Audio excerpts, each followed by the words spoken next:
Hey everyone, welcome to Locked On Lakers for Tuesday. Brian Kamenetsky, Andy Kamenetsky is not here, but we have part 2 of our show with Aaron Larsuel. We're going to talk rotations. We're going to talk Rui Hachimura and whether or not I am too negative about the guy. That's next. You are Locked On Lakers, your daily Los Angeles Lakers podcast. Part of the Locked On Podcast Network, your team every day.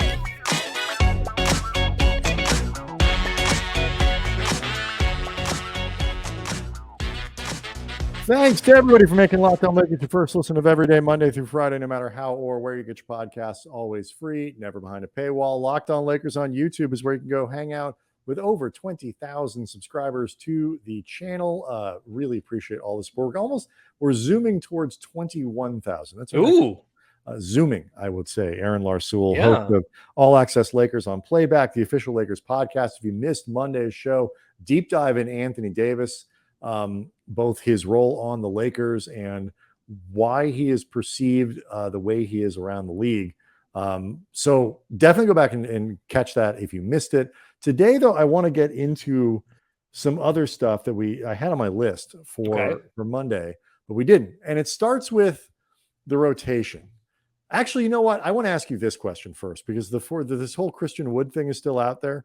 Where are you on the 14th roster spot? Are you a Christian Wood guy? Are you a Bismack Biyombo guy? So I have to be careful. I don't want to get. I understand. That's true. Magical yell at me for I was getting memos about fines. So here's what I would say about the 14th roster spot is I think the way that we should look at it. So Rob has come out and said that it's going to be a big guy, and he has said that ideally somebody who does not overlap skill set wise with Jackson Hayes, because that, just plainly doesn't make sense.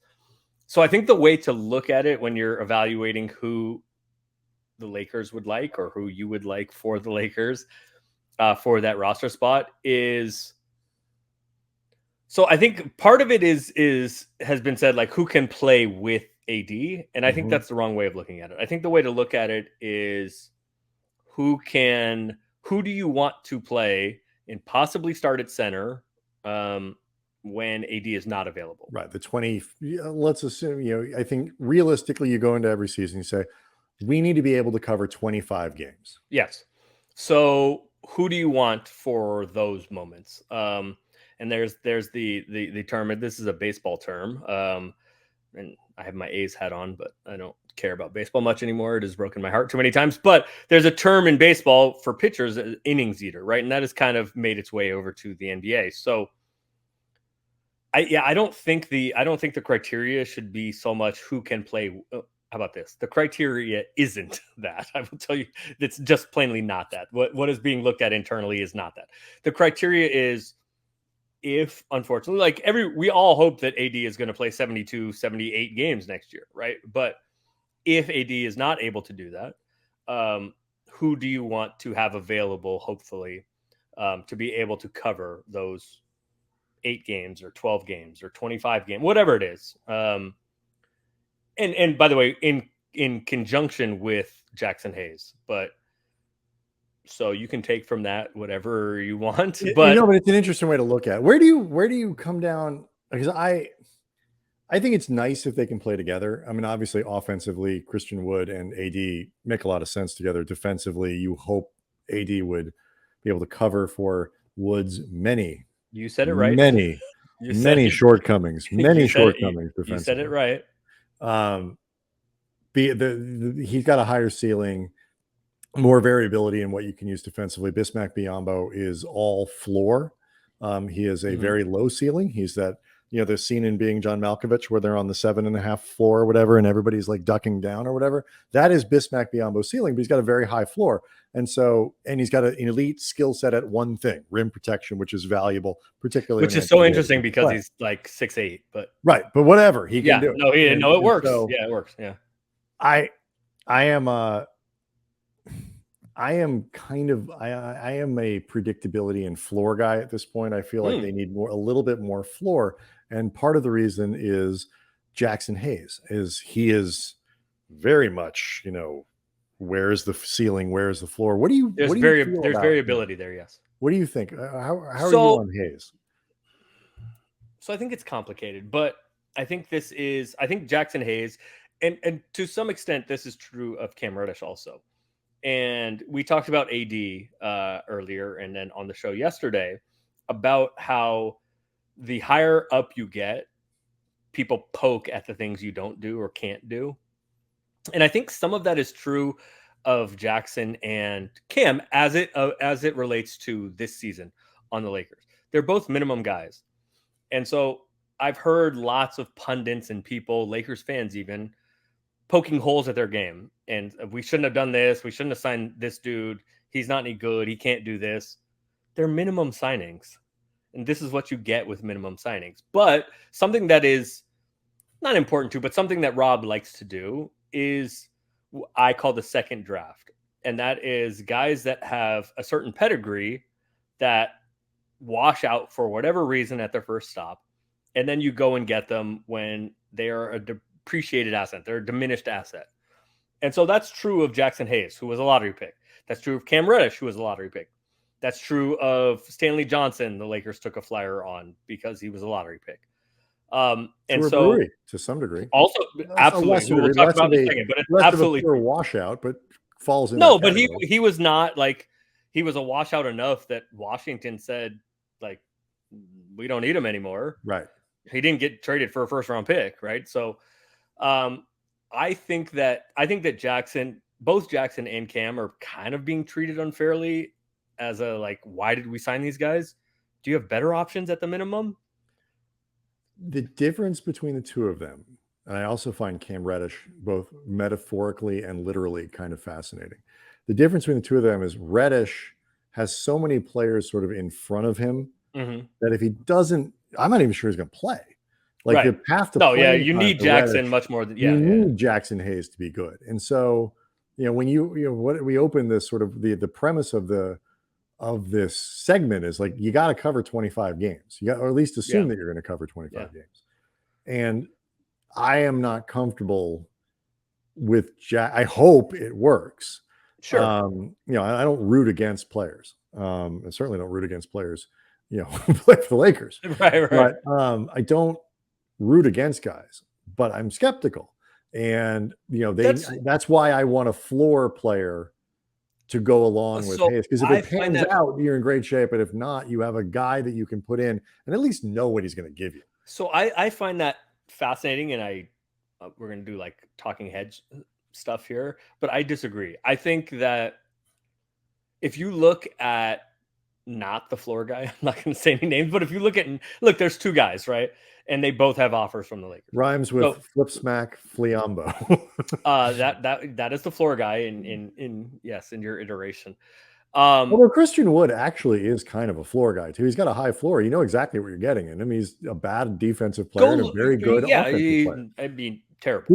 I have no problem with the Wood. But go look at his numbers from last year. Like, if you just said, here's a big that averages 16 points and 7 rebounds, and he's not going to guard anybody, and he's going to shoot whatever it was, 38% from 3, you would say that's a 10, 12, 20, $30 million player. Right. And so I am in the camp of that's if, unfortunately, God forbid, AD has to miss some time, which he has the last handful of years. I think that is the better bet to keep you afloat in those games. I should restep. A lot of what I say with floor, is predictability. And Christian Wood, for all of his flaws, is extremely predictable.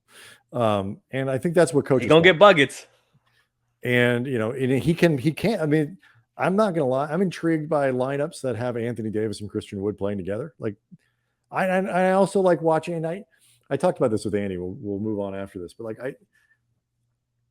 you can't win.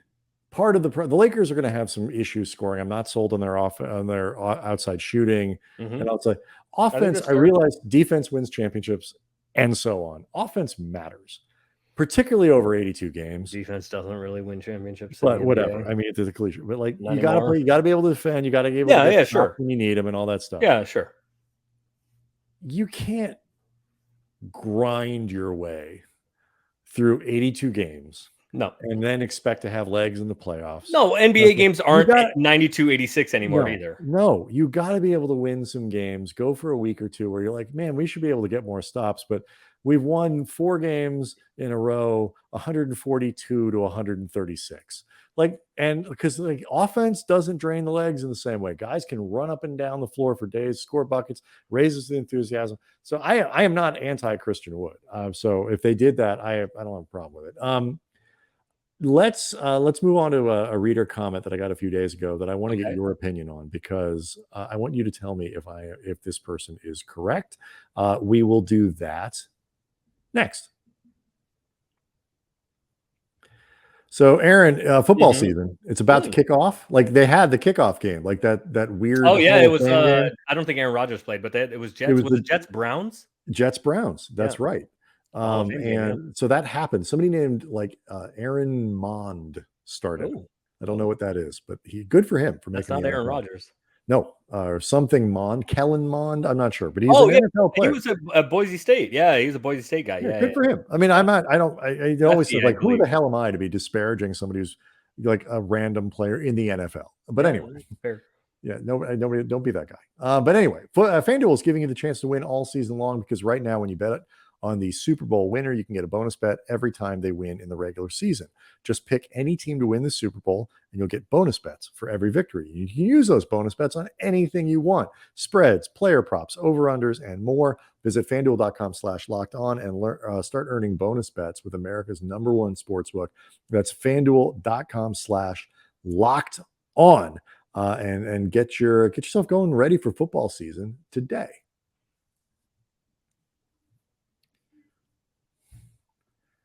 Continue. Let's talk about Rui. We talk a lot about like things that we're, especially this time of year, it's like very conceptual. The way people, we talked on Monday about like why Anthony Davis is sort of treated the way he is, like he's perceived the way he is. The contrast between D'Angelo Russell, where money slots guys like D'Angelo at 18 million is a totally different value proposition, and I happen to think is a very underrated player and a very good player. Yeah, I agree. And it's going to play well for the Lakers this year. Hachimura is going the other direction. He's coming off a phenomenal playoffs. Yes. And beat expectations and was playing at, what was his number last year? 6-7 million or whatever it was, something like that. I think it was 8 or 9. But yeah, whatever on his rookie deal. Last year was rookie deal, whatever it was, and was like this nice hit, a breath of fresh air. I mean, people are making T-shirts for the guy. Yeah, I have one here. Got my Rui Hachimura T-shirt. Got one for my daughter. Thanks to the folks at Follow Through. Yep. Go get yourself a Rui Hachimura shirt. I got to get one of those. I'm going to talk to CJ. I got to get one of those. That's a good shirt. So I've kind of pushed back, not so much against Hachimura, but against the sort of perception of what he has been. I forget who it was. Somebody was like, well, Rui is clearly a better player than D'Angelo Russell. Somebody mentioned that on Twitter, like an actual basketball. And I'm raising my hand going, no, he is not. If you want to compare NBA careers, who has been more consistent as a producer in their NBA career, it's D'Angelo Russell by a mile. Absolutely. And that's not okay. Rui maybe has more upside. He's a little younger. He could get a little better and all that kind of stuff. But his 48 or whatever percent that he shot in the playoffs from 3, 49. He needs every percentage. 49 is like 18 points higher than his career average from 3. Mm-hmm. So I need to see him do that over 82 games before I am a true believer in all of the, Rui is either 6th man of the year, most improved player of the year, whatever. So we got this note from Elaine Gervais 13 on the YouTube channel. Shout out to Elaine Gervais. And like I said, love when people leave comments, love when they leave questions. It's becoming clear Brian seriously doubts Rui for some reason. Every time Rui comes up, there's massive doubts and questions. Doubt is fine, but on every podcast, why no question of Reaves, who has played well for half a season? Who's to say that he is sustainable given his physical limitations? I don't get the constant negativity with Rui. And he goes on and you know, just like, hey, basically like Elaine's a she, but yeah. Two things about this. It's the boy, judging by the picture, it's a he, but I don't know. I've never heard. I don't know any dudes named Elaine, but not Elaine. Elaine. Oh, Elaine. Oh, yeah. Okay. Elaine. Okay. All right. Okay. French. He seems French to me. So a couple things I thought were really interesting about that comment. The first is, I don't mean to be negative about Rui in that I don't think he was a bad signing. I don't. I think the market was about right. You know, I think there's a possibility that it could be a little disappointing when people recalibrate for a $17 million player versus an $8 million player. Half that, yeah. Okay, but that's, you know, but I'm glad they signed him. I think he's going to be an important, good player, and all of that. What I'm really pushing up against is the sort of perception that he has ascended and it's a given. So two parts of this question, because then I want to do the Reaves comparison, because I also thought that was interesting too. Yeah. So where am I being too negative or too hesitant about Rui? Should I be more enthusiastic about Rui Hachimura and praise him to up and down for the Elaines of the world? I think it's fair to be somewhat skeptical about Rui. I liked a lot of what I saw from Rui even before the playoffs, but I like, Rui's not gonna shoot 49% from three again. That just, and we'll get into this in a second, but that's the difference between him and AR, is that where that value is coming from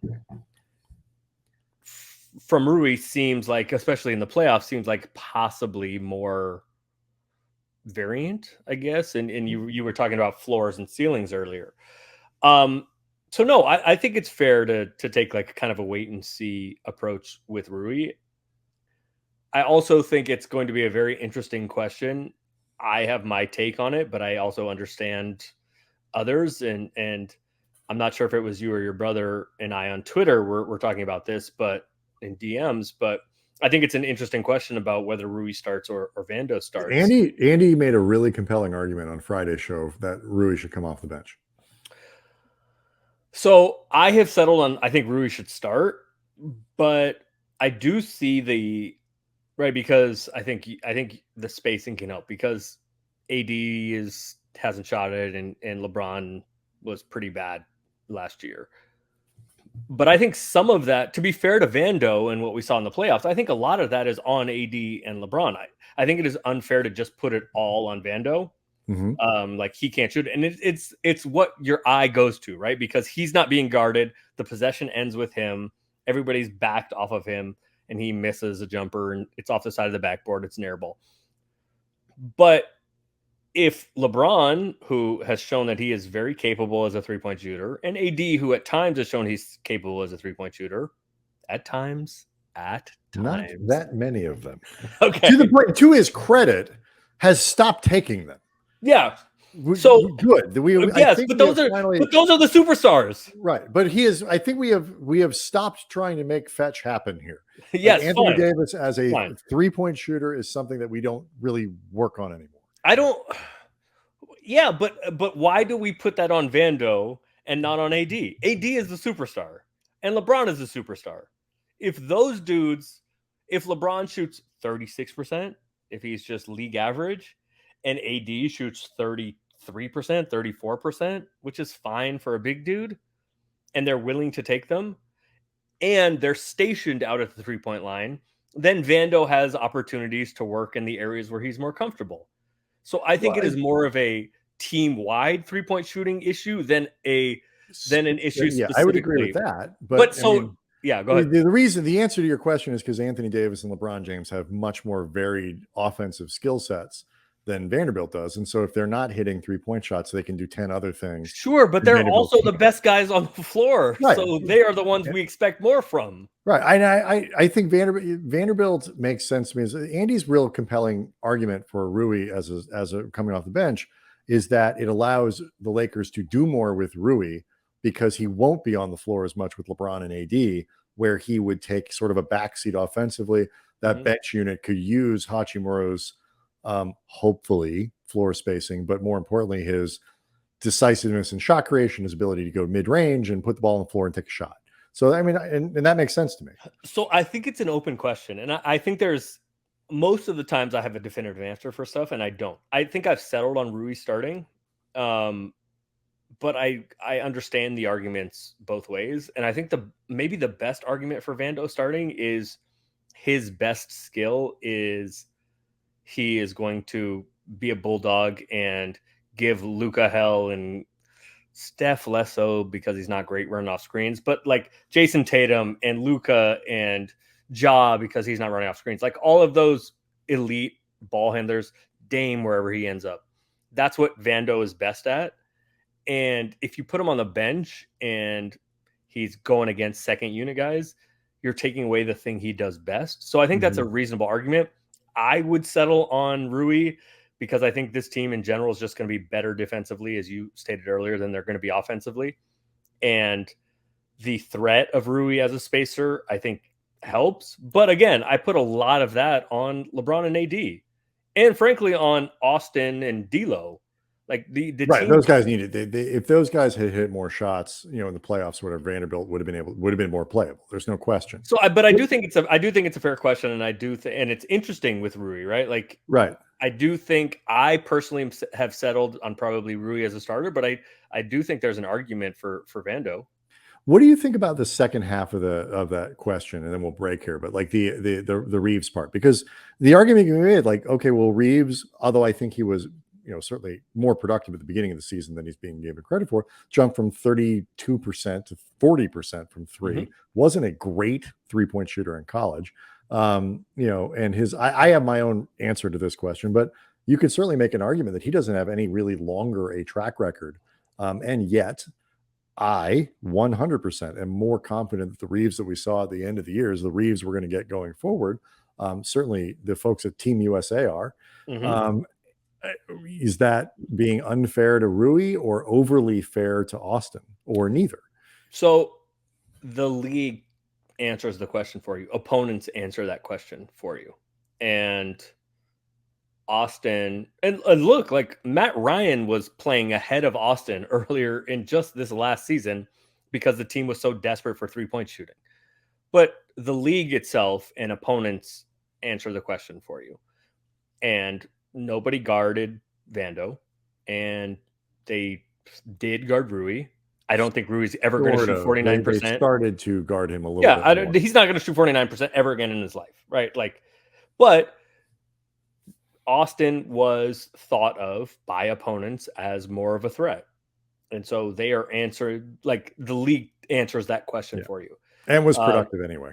Yeah, and it wasn't based on a hot week, 2 weeks, month of shooting like it was for Rui. And I think Rui is a better shooter. To me, he's probably somewhere in between. And Austin is not. Like, I think Austin's a fine league average 3-point shooter. Great. But the league was more afraid of Austin as a shooter. And with the ball in his hands and all the other things he can do. The league answers that question. Opponents answer that question for you. Want to let people know that today's episode is brought to you by FanDuel Sportsbook, the official sportsbook of Locked On. Make every moment more. Visit FanDuel.com today to get started. I'm going to throw some FanDuel Sportsbook numbers at you in our last segment here.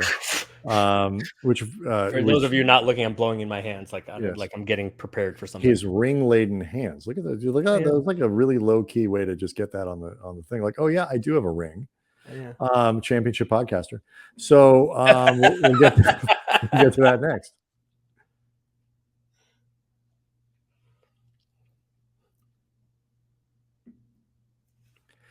Okay, so our friends Aaron at the FanDuel Sportsbook, this is like a good way to get into the where the Lakers stack up in the Western Conference thing, because championship odds.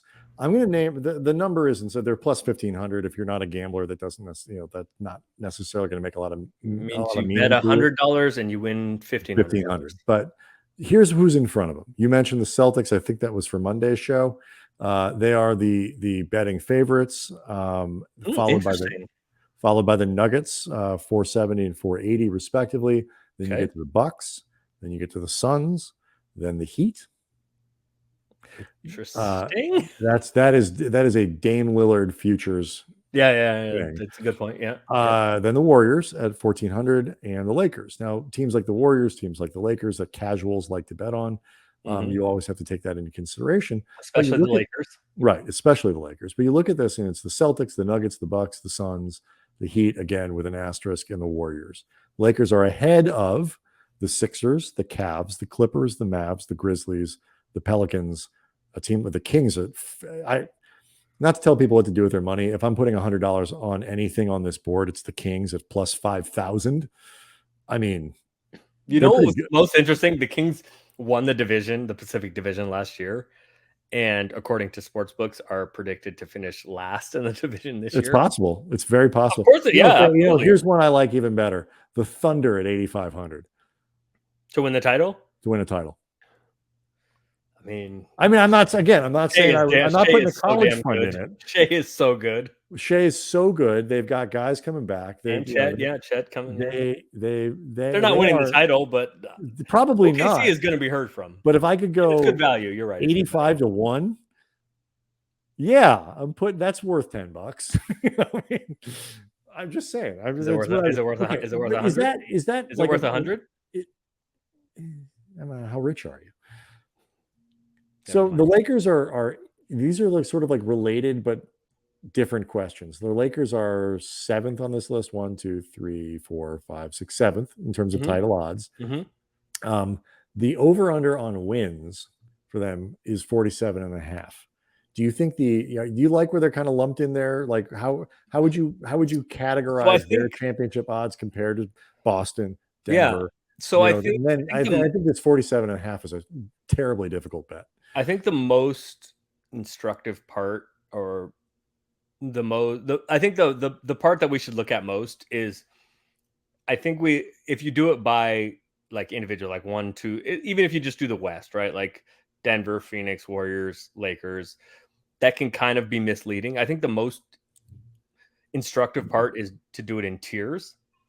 And so, right, like if the Warriors are half a game ahead of the Lakers, they're like, oh, you're the 3 seed and the Lakers are 4. The Warriors are ahead of the Lakers. But if you're half a game difference, it's the same. So for me, I would say that if we just look at the West, I think that for me personally, I think Denver is in the tier by themselves. I would agree. And then after that, 2, 3, 4, Phoenix, Warriors, Lakers, I'm willing to listen to arguments in any flavor you want. But I think those 3 are in a tier by themselves. And then after that, it's the Clippers and Sacramento, Memphis, pending Ja. But the West is going to be my monster. So we thought like this year we're going to get the West we thought was going to happen last year. If you're telling me the Lakers have the 7th best odds to win the finals, I would say that sounds about right. I would put the Lakers ahead of Miami because I think Miami is a fraud. Again, but some of that is exactly. Bet. So I think that's about right for the Lakers. But I think it's like if the Lakers are 7th, you could say that sounds low. But if 3, 4, 5, 6, and 7 all have basically the same odds, then like it doesn't really matter. So I would say the Lakers at 7th is about. I think I would put them a little higher, but that's about right. I think your tier is right. Like, what do you think? The tiers are what matter. What do you think about Phoenix? Because I mean, obviously the Warriors are like, and the Clippers, if they're healthy, jump up a tier. But like, when the hell is that going to be? Never. What do you think about Phoenix though? Because I like what they did in the offseason. I do too. What they had. I do too. I would say so personally. I think we have to separate this between what seed they're going to be and who has the potential, the best potential to win a title. I think Phoenix has the highest ceiling and the lowest floor, which makes them interesting, right? Which is fun for the things that we do.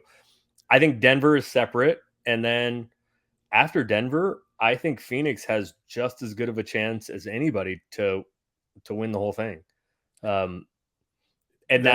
If you ask me who are like, so if I say Denver has the best chance to win it, who is after that?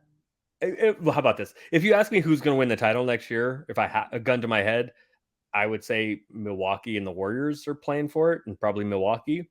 But as far as regular season, I think Denver is the top of the list. So I would say Denver, and then it's kind of Milwaukee, Boston, and Phoenix right there, and then the Warriors slightly ahead of the Lakers. But after Denver, I'm willing to listen on any of it. Yeah, I think the rest of them is I've got the everybody right Warriors there. and the Lakers. Kind of why do you seem higher on the Warriors than others?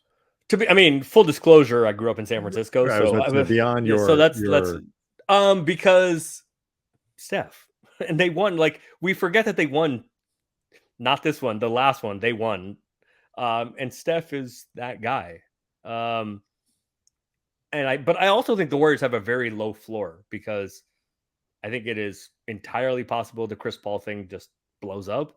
Yeah, I don't know what that's going to look like. Yeah. And then the question becomes, do they trade him? And then he's an expiring $30-something million contract that maybe they get something from. But I think the Suns, the Warriors, the Lakers, Boston, I think they're all kind of just jumbled together. And I think the Lakers definitely have a chance to have the two best players in any series they play in.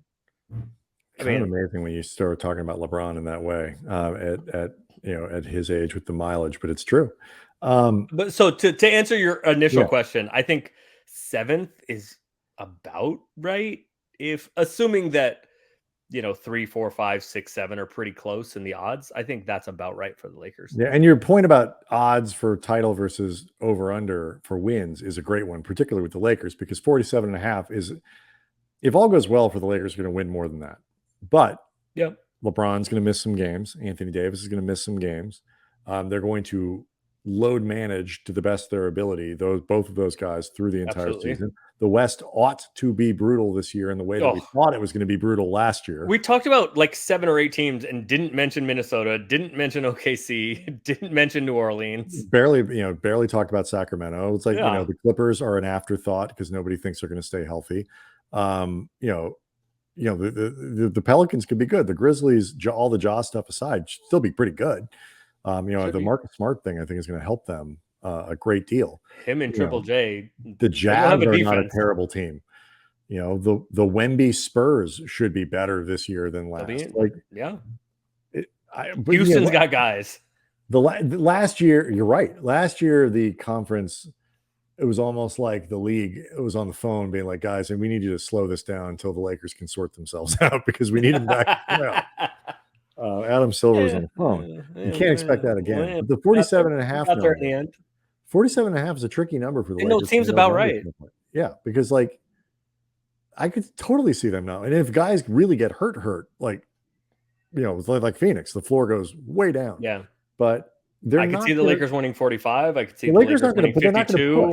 Right. They're not going to they don't care if they win 54 games. They don't need to be a 2 seed. Yeah, good point. I don't think. No, we saw. Well, I mean, look, we saw last year. They were the 7 seed and beat the 2 seed, and the 6 seed Warriors beat the 3 seed, and then the 7 seed Lakers beat the 6 seed. And LeBron's not afraid of anybody. No, he is not. A couple more of these numbers, which I thought were interesting. AD 2,900 plus 2,900 for MVP. Which is, I honestly was higher on the board than I thought he was going to be. He is behind Jokic, Giannis, Luka, Embiid, Tatum, Durant, Curry, Booker, Lillard, Shea, and then you get to Anthony Davis. He's ahead of LeBron, which is interesting. Well, that makes sense. LeBron is plus 5,000. So here's the interesting thing, and I went to the Drew League today. Cool. And was talking to some people I went to the Drew League on Sunday, right. And was talking to some people about this. Damn it, the magic is over. Who do we think the next? Because I wish the world was different, but it's not. We as a country, America, it's a racist country, but we're also xenophobic. So even the white guys from other countries, we don't embrace. So we were talking about who the next face of the NBA is going to be, because the NBA is entirely about LeBron and Steph. And nobody had a good answer for it because of the things I just mentioned. But part of the discussion became, who is the next American-born MVP going to be? Right? The last 5 have been non-Americans, right? Embiid this past year, 2 for Joker. Joker should have won this year, but 2 for Joker and then 2 for Giannis before that. I don't know who the next American-born MVP is. I think the best candidates are guys that have won it before. I would guess Tatum. Yeah, It's a new but story. so here's It's a becomes the new problem. story. Yeah, but here's becomes the problem. So Tatum and Booker are both two decent choices, but the problem becomes, and you were just talking about this, is when you build these super teams, you have trouble with the narrative, right? Because it's Tatum and Brown. It's Book, yeah, but he has KD and like, so I don't know. I like AD is a decent bet, but if the Lakers are really, really good, how much of that is LeBron? Well, they say like this is where the storytelling aspect of the MVP gets wrapped in there because that's so much of what this is There's a narrative how over the it, story is absolutely. framed. You know, if he plays 65 games, 70 games in the Lakers and he's putting up big numbers, even if LeBron will get a lot of credit, but I think Anthony Davis will have a really good candidacy because I think that's an interesting story. Oh, look, Anthony Davis bouncing back, taking the reins. It's a good story. He's fourth in line for DPOY behind Jaren Jackson, Evan Mobley, and Giannis. He should be first. That one. I think that's the award he wants more than all of them. What's I mean, he'll take an MVP, but I think he really wants that one. We can both. What are the odds for Defensive Player of the Year? Plus 1,000. Yeah, I like that. $100 to win 1,000. I'd take it. I like that. Yeah, I like that. I mean, he was the best player in the playoffs last year, and he was the best defensive player in the league during the season. He just didn't play enough. Last one I'll throw at you because this is the strangest award in the league. Oh, okay, like it. Just because nobody really completely understands what the criteria is. Okay. Most improved. On your list at get back here to thing, it's Bridges, Cade Cunningham, Tyrese Maxey, Jordan Poole, Anthony Simons, Alperen Şengün, Yeah, and then our friend, good pronunciation there, Austin Reaves. So the interesting part about that is, as you said, we don't really know what goes into it. And so most improved in the NBA for some reason ends up often being comeback player of the year. To some degree, or like guy who used to be bleepy before but is actually good now, or a guy who was always good but now gets to play 34 minutes instead of 18. And some people don't like it if like a second year guy or a third year guy, they just think he shouldn't be eligible. I think Austin's going to be really good. I mean, that's what we're getting at. I think Austin's going to be really good. I said, like at the end of this last regular season, so kind of the middle of April, that I thought that Austin was going to score 17 or 18 points a game. I put this on Twitter, or excuse me, X, and had some bot tell me to remind me in 365 days. So slow your roll, Larsuel, it said. So I think I predicted Austin's going to score, I think I said 17-5, 5.5 rebounds, 4.5 assists this coming season. And good value for 13 million. All right, I'm going to be careful here. You know what? I'm not going to be careful. Austin told me I would have done that last year if Russ wasn't here. I believe that. I think that's true. And I think he might be right. I think he's true. But anyway, I predicted that for next year. So if those are Austin's numbers next year, does that make him most improved? And again, that's another kind of narrative award. Jordan Poole is an interesting number in there because he's going to put up massive numbers. I think Jordan Poole's going to lead the NBA in scoring. He's going to shoot 600 shots a game. Yes. For a terrible team. Yep. And people are going to look at that and say, "Oh my God, look at this!" But yeah, I mean, it's so. I think between him and Kuz, they are going to get him up. I think Jordan Poole is going to lead the NBA in scoring next year. I think it's possible. I think between he and Kuz, I think they're going to average like 55 to 60 points a game between the two of them, 58 maybe, and they're going to take like 60 shots a game between the two of them. And they're going to be field goal percentage. Awful. They're going to be awful. Terrible, but they're going to be awful. Good fantasy players. I do think, so I think Austin has. I do. You know what? I'm championing the cause. All right. Most improved Austin. Who cannot bet on basketball. We should make this very clear. Nope. Though sees value in Austin Reaves at plus 1,600. Austin's going to be good. Austin just can hoop. Austin's just good. I think that's true. That contract is so sweet. I think it's the best in the NBA. Honestly, I I think it's the that's best. true. All right, David Locke is very, very specific about our format and our length of show, so we have to stop. Okay. Can we have you back, because there's still things I have, the rest still here. There's paper. Yep. Yeah, so it's still here. So we'll have you back, and we will wait till Andy comes back, because then we can have three-way arguments about these sorts of things. But he is the host of the. By the way, thanks again for our friends at FanDuel Sportsbook, the official sportsbook of Locked On. For the numbers there, he's the host of All Access Lakers on Playback, the official Lakers podcast. Aaron, thanks so much for 2 shows. Shows. Yes, it was my pleasure. Next time we'll do 3. All right, that works for us. Cool. See everybody on Wednesday.